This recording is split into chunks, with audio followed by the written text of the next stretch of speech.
이번 시간에는 RX 스위프트를 구성하는 요소 중에서 가장 중요한 옵저버블에 대해서 공부하겠습니다. 옵저버블은 옵저버블 시퀀스 또는 시퀀스라고 부르기도 합니다. RX 스위프트에서는 모두 옵저버블을 나타내는 용어로 사용됩니다. 우리 강의에서는 옵저버블로 통일해서 부르겠습니다. 옵저버블은 이벤트를 전달합니다. 옵저버는 옵저버블을 감시하고 있다가 전달되는 이벤트를 처리합니다. 옵저버블을 감시하는 것을 구독한다고 표현합니다. 그래서 옵저버를 구독자라고 부르기도 합니다. 옵저버블은 세 가지 이벤트를 전달합니다. 옵저버블에서 발생한 새로운 이벤트는 넥스트 이벤트를 통해서 구독자로 전달됩니다. 이벤트에 값이 포함되어 있다면 넥스트 이벤트와 함께 전달됩니다. RX 스위프트에서는 이것을 이미션, 우리말로는 방출 또는 배출이라고 표현합니다. 옵저버블의 라이프 사이클 동안 넥스트 이벤트가 하나도 전달되지 않는 경우가 있고 하나 이상 전달되는 경우도 있습니다. 옵저버블에서 에러가 발생하면 에러 이벤트가 전달됩니다. 반면 옵저버블이 정상적으로 종료되면 컴플리티드 이벤트가 전달됩니다. 두 이벤트는 옵저버블의 라이프 사이클에서 가장 마지막에 전달됩니다. 이후 옵저버블이 종료되고 모든 리소스가 정리되기 때문에 다른 이벤트는 전달되지 않습니다. 보통 에러 이벤트와 컴플리티드 이벤트는 이미션이라고 부르지 않고 노티피케이션이라고 부릅니다. 이번에는 옵저버블의 동작을 그림으로 표현해 보겠습니다. 화살표는 상대적인 시간의 흐름을 나타냅니다. 화살표 위에 표시한 개별 1은 이벤트입니다. 더 정확히는 앞에서 설명한 넥스트 이벤트입니다. 넥스트 이벤트는 값을 포함할 수 있고 이렇게 원 내부에 저장된 값을 표현합니다. 화살표 오른쪽에 표시한 버티컬 바는 완료를 나타냅니다. 앞에서 설명한 컴플리티드 이벤트이고 옵저버블의 라이프 사이클은 여기에서 종료됩니다. 옵저버블에서 에러가 발생한 경우에는 이렇게 X로 표현합니다. 이것은 에러 이벤트와 같고 컴플리티드 이벤트와 마찬가지로 라이프 사이클이 종료됩니다. RX 스위프트에서는 이 그림을 마블 다이어그램이라고 합니다. 옵저버블과 연산자의 동작을 시각적으로 표현해 주기 때문에 쉽게 이해할 수 있습니다. GitHub를 보면 RX 마블이라는 저장소가 있습니다. 저장소를 클론한 다음 앱을 설치하면 다양한 RX 마블을 볼 수 있습니다. 특히 마블의 위치를 직접 이동시키면서 결과를 확인할 수 있기 때문에 RX 스위프트를 공부할 때 큰 도움이 됩니다. 이 앱은 앱스토어에서 다운로드할 수도 있습니다. 여기에 있는 링크를 클릭하면 앱스토어로 이동합니다. 그리고 화면에 표시된 URL에서도 마블 다이어그램을 확인할 수 있습니다. 타이틀에 RxJS라고 되어 있지만 모든 언어가 동일한 개념을 공유하기 때문에 큰 문제는 없습니다. 이제 새로운 옵저버블을 생성해 보겠습니다. 옵저버블을 생성하는 방법은 크게 두 가지입니다.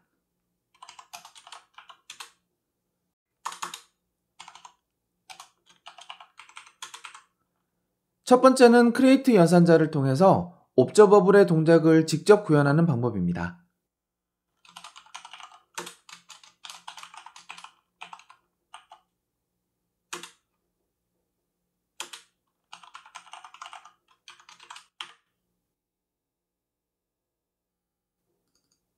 크리에이트 연산자는 옵저버블 타입 프로토콜에 선언되어 있는 타입 메소드입니다. RX 스위프트에서는 이런 메소드를 연산자라고 부릅니다. 자세한 내용은 연산자 강의를 통해서 공부하겠습니다. 이 연산자는 보시는 것처럼 하나의 클로저를 파라미터로 받습니다. 이 클로저는 옵저버를 받아서 디스포저블을 리턴합니다. 두 개의 정수를 방출하고 종료하도록 구현하겠습니다.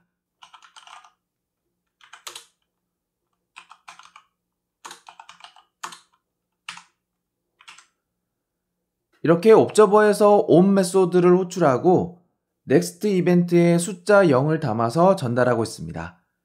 이렇게 하면 구독자로 0이 저장되어 있는 넥스트 이벤트가 전달됩니다.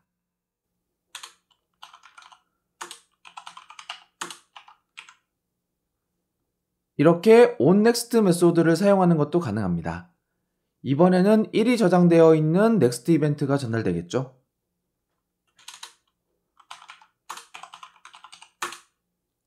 마지막으로 이렇게 onCompleted 메소드를 호출하면 completed 이벤트가 전달되고 observable이 종료됩니다.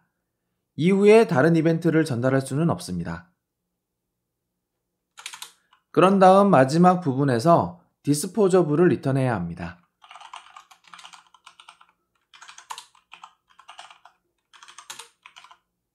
disposa블은 메모리 정리에 필요한 객체이고 이어지는 강의에서 상세히 공부하겠습니다.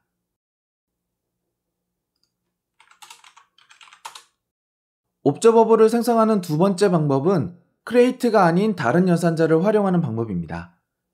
앞에서는 우리가 이벤트 전달 코드를 직접 구현했죠. 이번에 사용할 연산자는 미리 정의된 규칙에 따라서 이벤트를 전달합니다. from 연산자를 활용해서 create 연산자로 만든 observable과 동일한 이벤트를 전달하는 observable을 생성하겠습니다.